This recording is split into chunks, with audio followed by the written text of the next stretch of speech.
Saya Relia. Kembali kami sampaikan berita seputar Riau Kepri hari ini.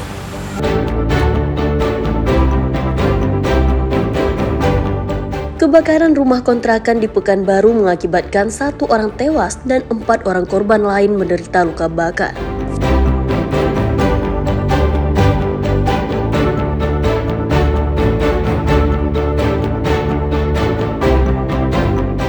Eksekusi sebuah rumah mewah di Batam diwarnai kericuhan antara aparat dan ahli waris.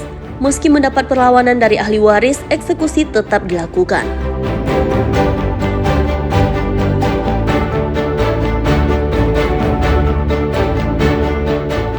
Seekor anak gajah mati mendadak di Pusat Latihan Gajah atau PLG Sebanga, Bengkalis. Kematian anak gajah bernama Laila membuat populasi satwa dilindungi itu semakin berkurang dan terancam punah.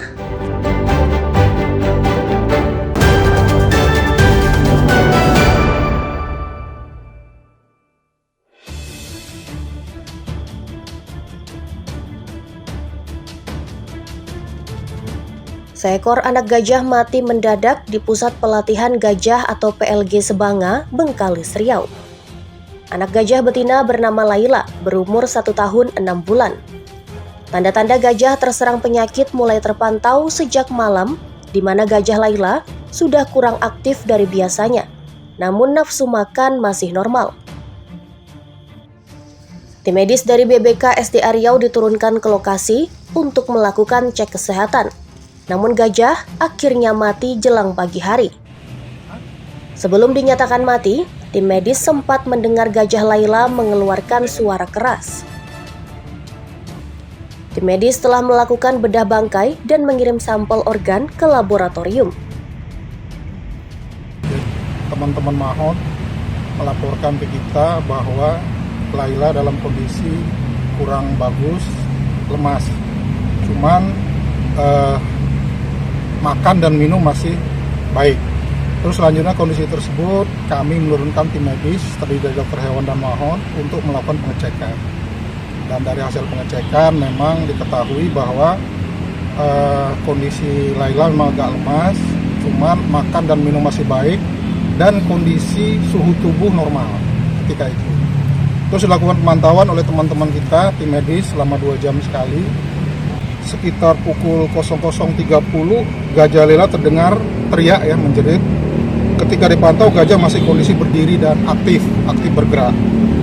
Selanjutnya sekitar pukul 1 dini hari gajah Laila kembali menjerit dan setelah dicek oleh teman-teman kondisi Laila posisi tubuh dalam keadaan berbaring.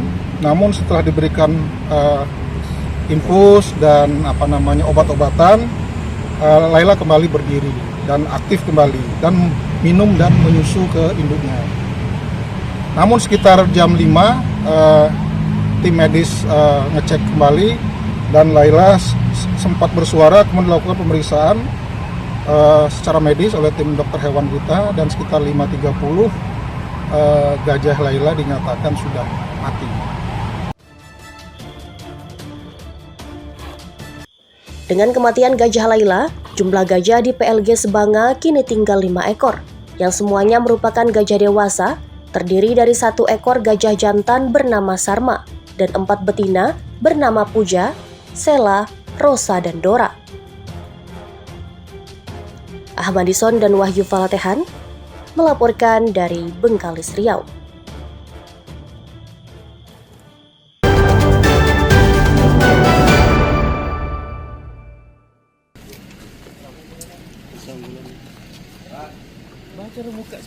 Penyaluran sejumlah bantuan sembako dan alat-alat sekolah yang dilakukan Polairut bersama Badan Amil Zakat Nasional atau Basnas disambut gembira masyarakat di Desa Sering, Pelalawan, Riau. Bantuan diantar langsung oleh petugas kepada penerima dari rumah ke rumah. Penerima bantuan merupakan orang lanjut usia atau lansia, keluarga kurang mampu, dan pelajar. Barang yang disalurkan mulai dari uang tunai, bahan pokok, hingga perlengkapan sekolah. Polairut dan Basnas berharap bantuan yang disalurkan dapat meringankan beban masyarakat. Kepala Desa Sering mengatakan, bantuan sosial yang disalurkan Basnas dan Polairut sangat membantu masyarakat. Hal ini mengucapkan ribuan terima kasih kepada Kapolda Riau, Kapolres Pelalawan, berikut dengan Basnas Kabupaten Pelalawan. Berkat program jalur ini melalui Polairut Polres Pelalawan, kami mengucapkan ribuan terima kasih.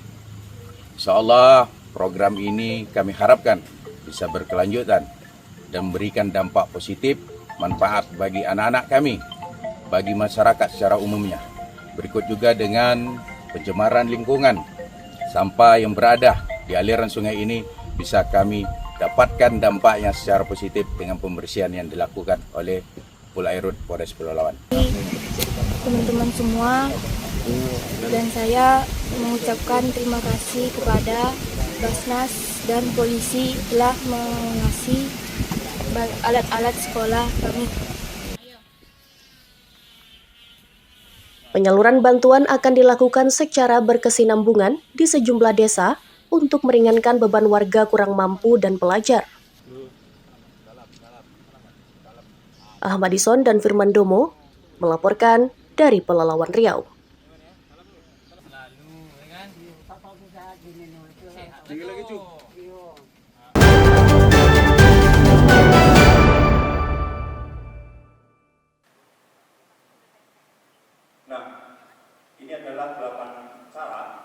Sejumlah aparatur sipil negara atau ASN, polisi, dan TNI ikuti seminar pemahaman media massa bagi pejabat publik yang digelar Menko Polkam di Pekanbaru Riau. Kegiatan dinilai perlu karena ASN, TNI, dan Polri bukan hanya pelaksana kebijakan, tetapi juga pihak yang memiliki peran strategis dalam membangun persepsi dan kepercayaan masyarakat melalui media massa. Setiap tindakan dan komunikasi di media massa akan membentuk persepsi publik. Karena itu, ASN, TNI, dan Polri harus menjadi teladan dalam berkomunikasi. Dengan komunikasi media massa yang bertanggung jawab dan berintegritas akan membentuk kepercayaan masyarakat. Asisten Deputi Koordinasi Media Komunikasi dan Informasi Menko Polkam mengatakan agar setiap pejabat berwenang supaya menyampaikan informasi melalui media massa setelah dipastikan kebenarannya. Dan informasi yang disampaikan dapat dipertanggungjawabkan. Terima kasih. Biasanya masyarakat umum itu kan merujuk kepada pejabat pemerintah daerah, TNI dan Polri untuk menjadi rujukan berita. Harapan kami kepada pejabat-pejabat publik itu tidak memberikan statement yang bukan di luar domain dia. Terus barang di medsos itu tidak murni fakta.